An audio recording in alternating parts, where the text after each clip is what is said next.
Price Lord. கர்த்தர் நல்லவர், அவர் கிருபை என்றும் உள்ளது. அருமையான காலை பொழுதிலே கர்த்தராகிய இயேசு கிறிஸ்துவின் நாமத்தினாலே உங்களை சந்திப்பதில் மிகுந்த சந்தோஷம். கர்த்தருடைய நாமம் மாத்திரம் மகிமைப்படுவதாக.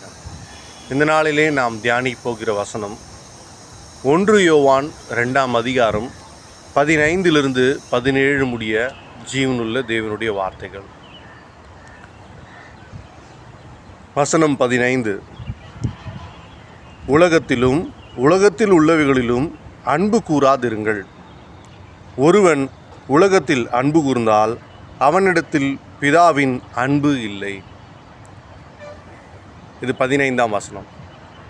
ஒருவன் உலகத்தில் அன்பு கூர்ந்தால் அவனிடத்தில் பிதாவினுடைய அன்பு இல்லைன்னு கர்த்தர் சொல்கிறார். உலகத்தில் அன்பு கூறுதுன்னா என்ன? பலர் நினைக்கிறாங்க, ரொம்ப நாள் வாழணும்னு நினைக்கக்கூடாது, ஹாஸ்பிட்டல் போகக்கூடாது, உடம்பை பத்திரமா பார்த்துக்கூடாது, ஆண்டவர் எப்போ கூப்பிட்றாரோ அப்போ பரலோகம் போயிடணும்னு நினைக்கிறாங்க. ஆனால் ஆண்டவர் அதை பற்றி இங்கே சொல்ல வரல.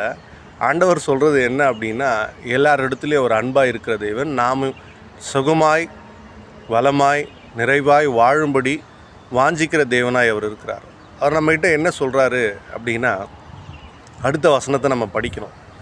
ஏன்னா நிறைய நேரங்களில் இங்கே சொத்து சேர்க்காதீங்க, இங்கே வீடை கட்டாதீங்க, சுகபோகமான வாழ்க்கையை வாழ்ந்துடாதீங்க அப்படின்னு சொல்கிறாங்க. ஆனால் ஆண்டவர் அதை இங்கே சொல்ல வரல. அதுக்கு அடுத்த வசனத்தை தியானிப்போம்.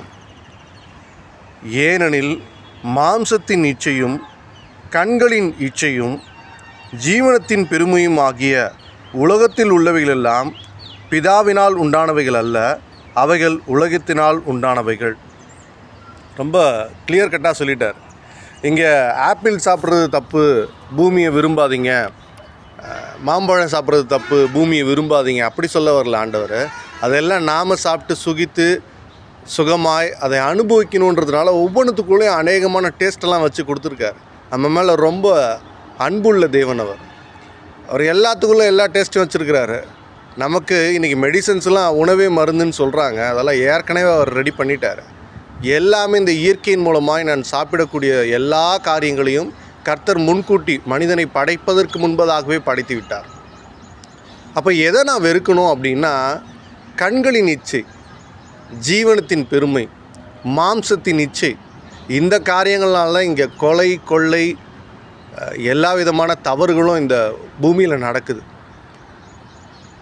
மாம்ச ரீதியான இச்சை தவறான பாதைக்குள்ளே ஒவ்வொருத்தையும் நடத்திடுது. கண்களின் இச்சை பிறர் மேலே பொறாமையும் பொச்சரிப்பும், அவர்களை கொன்று போட்டாலாவது நிம்மதியாக இருக்கலான்ற அளவுக்கு கண்களின் இச்சை பொறாமையை உண்டாக்குகிறது. ஜீவனத்தின்